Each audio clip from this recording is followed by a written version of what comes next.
2020 is going to be an interesting year for the Second Amendment. Lots of 2A rallies throughout the country have happened in January, and on January 31st, two happened. One in Kentucky, which is real far away from us in Arizona, but one also happened in the state capital of New Mexico, Santa Fe, which is about an hour further than driving to Las Vegas from Tucson.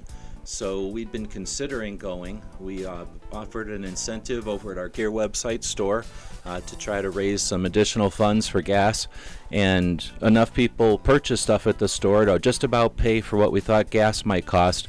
So we decided to get in the van and head over to our neighbors and check out the 2A rally last Friday in Santa Fe. So you can see the video starts here in southern New Mexico, about 200 miles into the journey, as we drive about 700 miles each way north through New Mexico. We left about 2 a.m. on Friday and arrived in Santa Fe about a half an hour early. Now, I'd been to Santa Fe before, but never driven downtown to see their state capitol. It's cool. It's they're called the Roundhouse. I guess they have the only round state capitol building. But it's an old town, and it's got narrow streets, not much parking. It happened on a Friday, so there's the typical weekday traffic and congestion to contend with. And you can see as we get down to downtown Santa Fe, it's not a real big town. So I pull into the handicap parking lot and didn't realize I couldn't park there at first.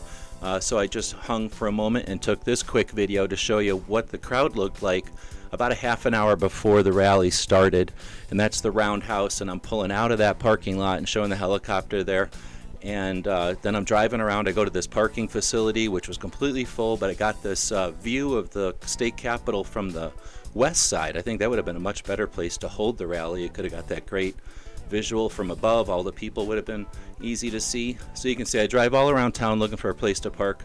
I eventually go more than a mile away, and I pay $10 to park in this parking lot and then walk back over. And this is as I walk up. I'm about a half an hour after it started at this point, and I could hear on the loudspeakers some music and stuff, but also they were offering some instructions for the residents.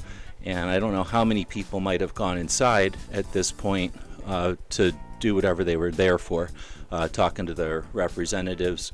I guess there's red flag laws on the horizon. So I walked around the crowd to get an idea of what kind of people were there, who were definitely some political conversations going on, interviews, little loud and a little bit cold for just casual conversation. But plenty of people listening and plenty of people offering their points of view. There were representatives from New Mexico. They're listening to their constituents out front. You can see the signs that represent the various positions. And lots of open carry of everything from long arms to CCW to sidearms to modern stuff to antique stuff.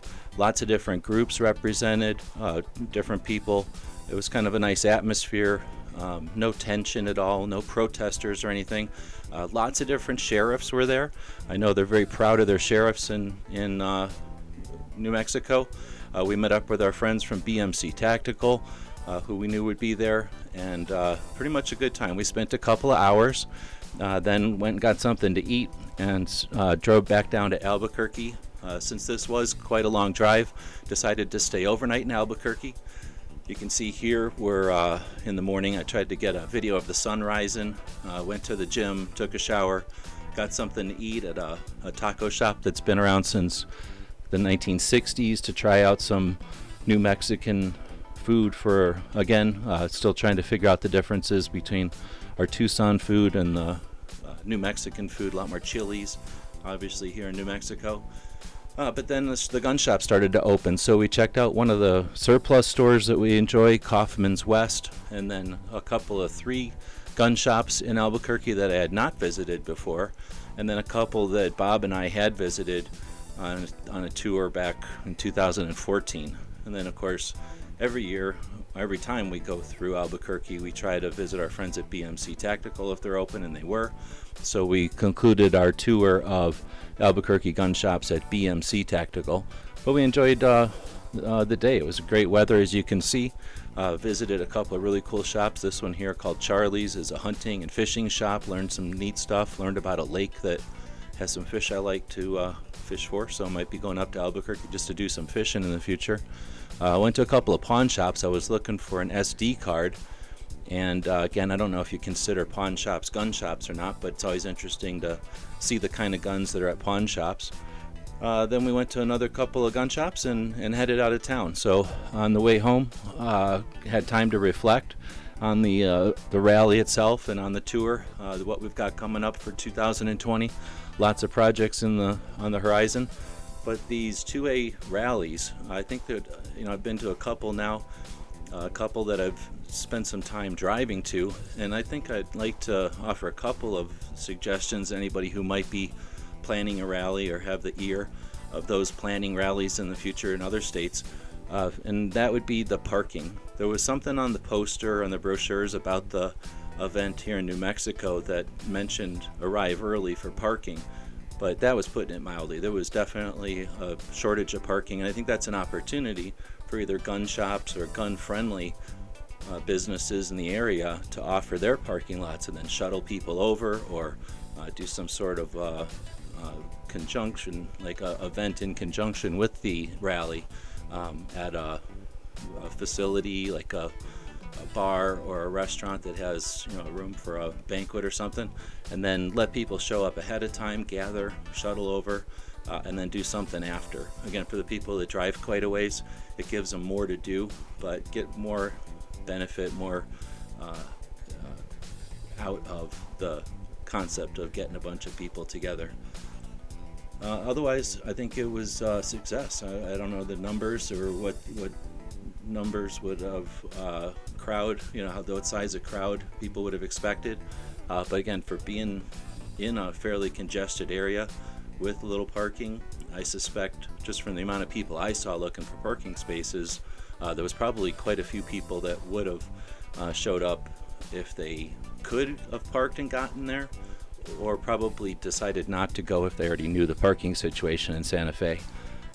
Definitely if you had trouble walking or couldn't walk any distance, it would have kept you from going. So again, it was, I think, overall a great event. Had plenty of time to reflect on projects coming up in 2020. Want to thank the people who purchased stuff over at the Gear website store that made this particular trip possible, and of course the people over on Patreon who make all our projects possible, keep our projects online and on the road. And if you'd like to leave some comments, please do. Looking forward to them wherever we post this video, over on guntube.org, on gunstreamer.com, and other places. Thanks for watching. The guys and gals of GunWebsites.com encourage you to take a CCW class every year, practice at least once a month, and carry every day. Thanks for watching GunWebsites.com.